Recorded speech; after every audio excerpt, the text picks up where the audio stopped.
2026 নারী টি-20 বিশ্বকাপের বাছাই পর্বের সুপার সিক্সের প্রথম ম্যাচেই জয়ের দেখা পেয়েছে বাংলাদেশ নারী ক্রিকেট দল, যার ফলে বাছাই পর্বে 2 ম্যাচ হাতে রেখেই 2026 নারী টি-20 বিশ্বকাপে নিজেদের জায়গা পাকা করে নিল বাংলাদেশ নারী ক্রিকেট দল।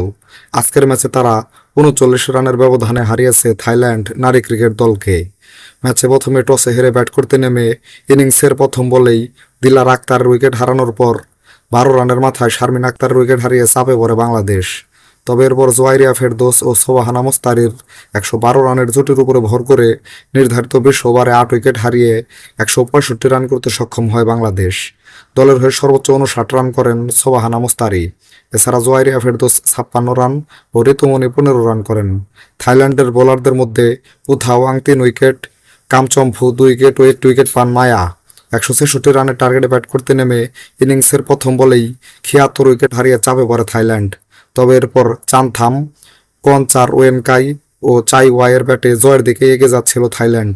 তবে এরপর বাংলাদেশের বোলাররা জ্বলে উঠলে নিয়মিত বিরতিতে একের পর এক উইকেট হারিয়ে নির্ধারিত 20 ওভারে 8 উইকেট হারিয়ে 126 রান করতে সক্ষম হয় থাইল্যান্ড, আর ম্যাচটা হেরে যায় তারা 39 রানের ব্যবধানে। দলের হয়ে সর্বোচ্চ 46 রান করেন চানথাম। এছাড়া চাই ওয়াই 30 রান ও কনচার ওয়েনকাই 29 রান করেন। বাংলাদেশের বোলারদের মধ্যে সর্বোচ্চ 3টি উইকেট পান মারুফা আক্তার। এছাড়া 2টি করে উইকেট পান স্বর্ণা আক্তার ও ঋতুমণি এবং 1টি উইকেট পান ফাহিমা খাতুন। এই ম্যাচে জয় পাওয়ায় 3 ম্যাচে 6 পয়েন্ট নিয়ে পয়েন্ট টেবিলের শীর্ষে থেকে 2026 টি-20 বিশ্বকাপে নিজেদের জায়গা পাকা করে নিল বাংলাদেশ। নিজেদের পরবর্তী ম্যাচে আগামী 30 জানুয়ারি সকাল 9টা 15 মিনিটে স্কটল্যান্ডের বিপক্ষে মাঠে নামবে বাংলাদেশ।